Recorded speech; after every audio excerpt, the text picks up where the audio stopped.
नमस्कार मित्रों, स्वागत है आपका स्टडी आईक्यू में। आज हम लोग एक बहुत ही दिलचस्प डिस्कशन करने वाले हैं। साइबर डब्ल्यूएचओ के बारे में बात करेंगे। हाँ, ये एक आर्टिकल आया था फॉरेन पॉलिसी में, the world needs a cyber WHO to counter viruses in cyber space. WHO तो सबको पता है कि वर्ल्ड हेल्थ ऑर्गेनाइजेशन है जो हेल्थ सेक्टर में काम करता है, और जब से कोविड की महामारी आई तो डब्ल्यूएचओ का रोल काफी प्रोमिनेंट हो चुका है। तो इस पर्टिकुलर वीडियो में हम लोग बात करेंगे, क्या विश्व को जरूरत है एक साइबर डब्ल्यूएचओ की? अगर जरूरत है तो कैसे आ सकती है, क्या प्रॉब्लम्स है उसमें, क्या इसके एडवांटेजेस हो सकते हैं, और क्या हमारे पास कोई टेम्पलेट ऑलरेडी अवेलेबल है या नहीं। ये सब बातें करेंगे इस वीडियो में, तो बहुत कुछ सीखने को मिलेगा। Let's begin our discussion. लेकिन उससे पहले मैं हूं आपका दोस्त और होस्ट राहुल साईगांवकर। अगर आप मुझे फॉलो करना चाहते हो, can follow me on the ID Rahul Sai 222। इसके अलावा स्टडी आईक्यू आपके लाए smart course for UPSC 2021। For more information please download the app from Google play store and don't forget to hit the bell icon and subscribe to our channel Study IQ। Right, सबसे पहले तो खबर के बारे में बात करते हैं, क्यों ये सब बातें हो रही है। अगर हम लोग बात करें दिसंबर 2020 की, देखिए दिसंबर 2020 में अभी तक का सबसे बड़ा साइबर अटैक हुआ कहां पे? यूनाइटेड स्टेट्स में। अटैक को नाम दिया गया सोलर विंड्स हैक, क्योंकि ये एक अटैक था सोलर विंड्स नामक एक कंपनी में, यूएस बेस्ड कंपनी है। और ये जो सोलर विंड्स कंपनी है, उनके कस्टमर्स यूनाइटेड स्टेट्स के गवर्नमेंट है, यूनाइटेड स्टेट्स की इंस्टीट्यूशंस है, बहुत सारी प्राइवेट कंपनीज है, जिसके बारे में हम लोग थोड़ी देर में बात करेंगे। यानी कि एक बहुत बड़ा अटैक हुआ यूएस गवर्नमेंट के खिलाफ, यूएस इंस्टीट्यूशंस के खिलाफ, यूएस प्राइवेट कंपनीज के खिलाफ। और अगर हम लोग बात करें यूनाइटेड स्टेट्स के ऊपर एक साइबर अटैक हुआ है, तो इन जनरल हम लोग कह सकते हैं कि पूरे विश्व के ऊपर ही एक ग्लोबल अटैक हो चुका है। क्यों? क्योंकि वर्ल्ड बहुत ही इंटरकनेक्टेड है। देखिए 2008 के रिसेशन की अगर बात करें तो यूनाइटेड स्टेट्स में कुछ हुआ, एक स्लो डाउन हुआ, इकोनॉमिक रिसेशन आया, तो पूरे विश्व में रिसेशन फैल गया। तो इस तरह से अगर साइबर अटैक यूनाइटेड स्टेट्स पे हुआ, उसका इंपैक्ट पूरे विश्व पे होगा। Right, so it means it was some sort of global cyber attack. और इसकी वजह से हम लोग बात कर रहे हैं अभी साइबर वल्नरेबिलिटी की, साइबर सिक्योरिटी की, ना सिर्फ यूनाइटेड स्टेट्स की लेकिन हमारी भी और अन्य देशों की भी। राइट, चलिए बात करते हैं साइबर अटैक के बारे में और एग्जैक्टली हुआ क्या था। देखिए, एक हैकर ग्रुप है believe to be from Russian government, although unconfirmed reports. Right, उन्होंने कंप्यूटर सिस्टम्स हैक किए मल्टीपल गवर्नमेंट डिपार्टमेंट्स के, including United States Treasury and commerce.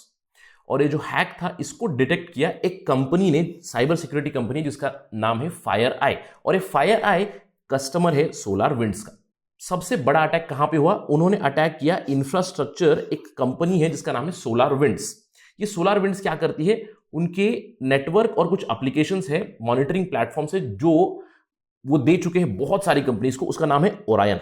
तो ये जो हैकर्स थे, इन्होंने पहले इस ओरायन सॉफ्टवेयर को हैक किया, इनका इंफ्रास्ट्रक्चर लेके ओरायन को हैक किया, और ओरायन के अपडेट्स भेजे बहुत लोगों को, फेक अपडेट्स, यानी कि अपडेट्स विच वर ट्रोजनाइज्ड, जिसमें वायरस डालकर अपडेट भेज दिए बहुत सारे कंपनीज को। और अगर हम लोग इस सोलर विंड्स की बात करें, देखिए सोलर विंड्स जो है वो 425 कंपनीज को सर्विसेज प्रोवाइड करता है।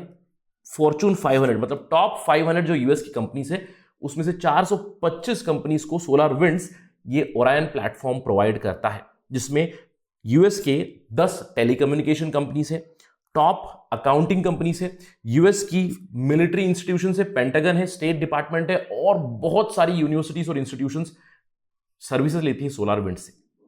तो इसका मतलब क्या हो? अगर सोलर विंड्स के ऊपर साइबर अटैक हुआ तो बहुत सारी इंस्टीट्यूशंस, 425 इंस्टीट्यूशंस के ऊपर एक अटैक हो गया। अब इस अटैक के ऊपर जो फॉर्मर प्रेसिडेंट थे डोनाल्ड ट्रंप, उन्होंने तो इसको एक्नॉलेज नहीं किया, which was in line with his administrative style.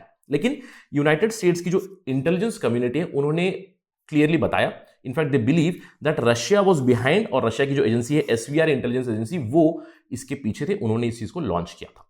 देखिए, अगर हम लोग यूनाइटेड स्टेट्स की बात करें तो यूनाइटेड स्टेट्स ने बहुत ही जल्दी इसको एट्रीब्यूट किया। एट्रीब्यूट मतलब देखिए, एक टर्म है एट्रीब्यूशन या फिर एट्रीब्यूट। इमीडिएटली अगर साइबर अटैक हो जाए तो उसको एट्रीब्यूशन करेंगे, तो यू आइडेंटिफाई कि कहां से अटैक हुआ है, ताकि उनके खिलाफ कुछ एक्शन ले सके। तो यूनाइटेड स्टेट्स के पास साइबर सिक्योरिटी की कैपेबिलिटी है, टेक्निकल कैपेबिलिटी से, ताकि वो एट्रीब्यूशन करे, जल्दी से आइडेंटिफाई करे कि किसने अटैक किया है, क्या क्या अटैक किया है, और काउंटर एक्शंस ले। इनफैक्ट पिनिटिव एक्शंस भी ले सकते हैं अगर चाहिए तो, जिस किसी ने भी अटैक किया है।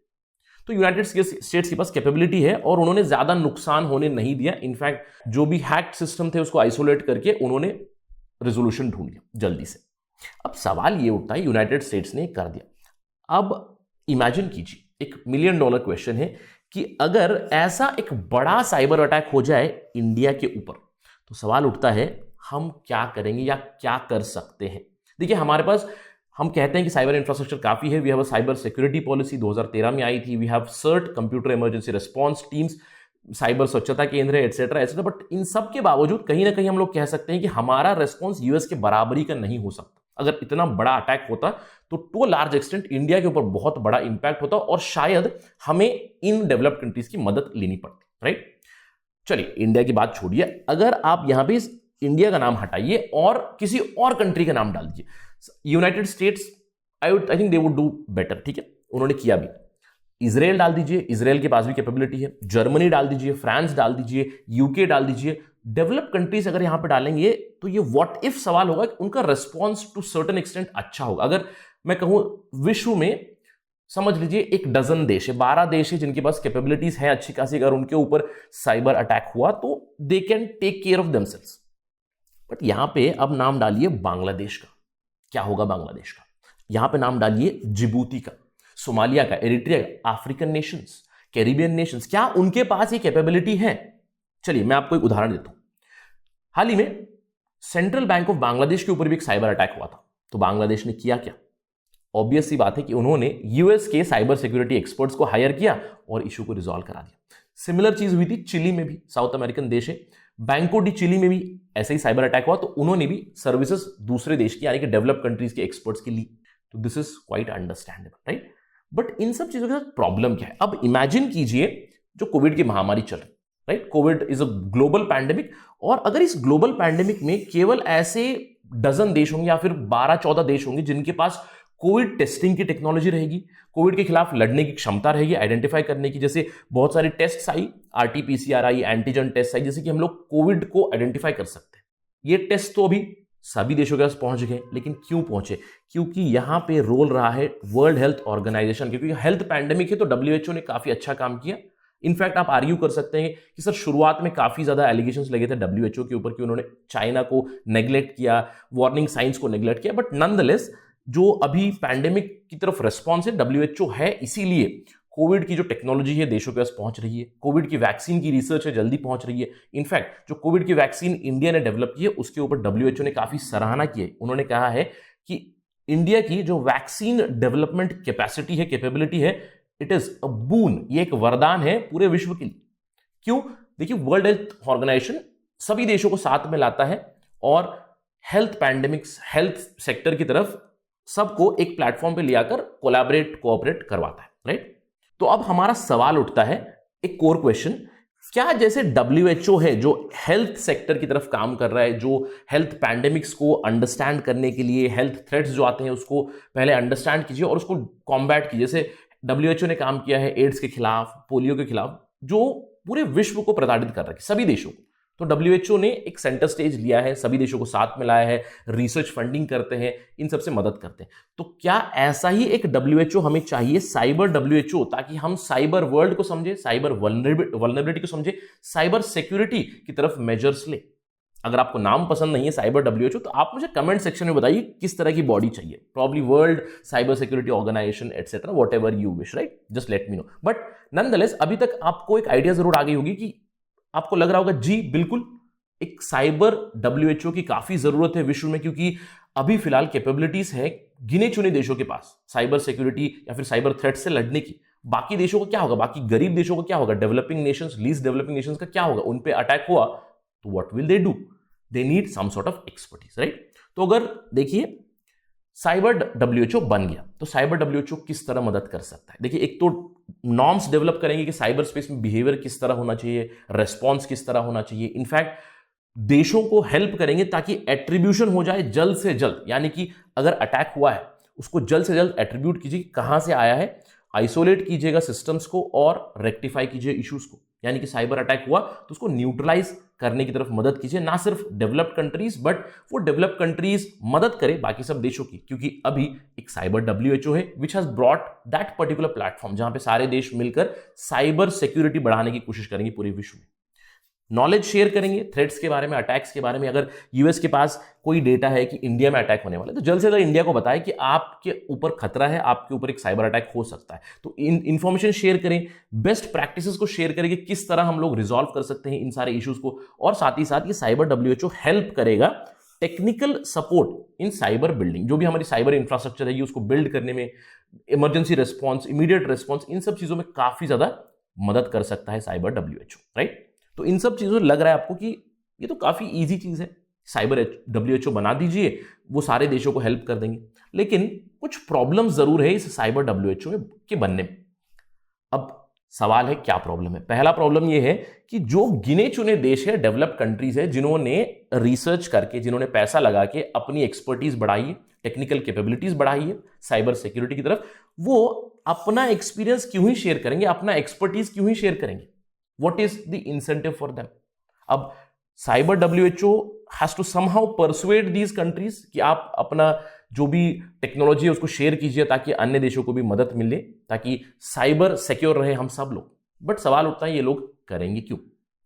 Probably some sort of incentive can be given, जैसे कि रेटिंग की जाए देशों की in terms of cyber help et cetera, जिससे मदद हो जाए, राइट। कुछ इस तरह के विकल्प ढूंढ सकते हैं।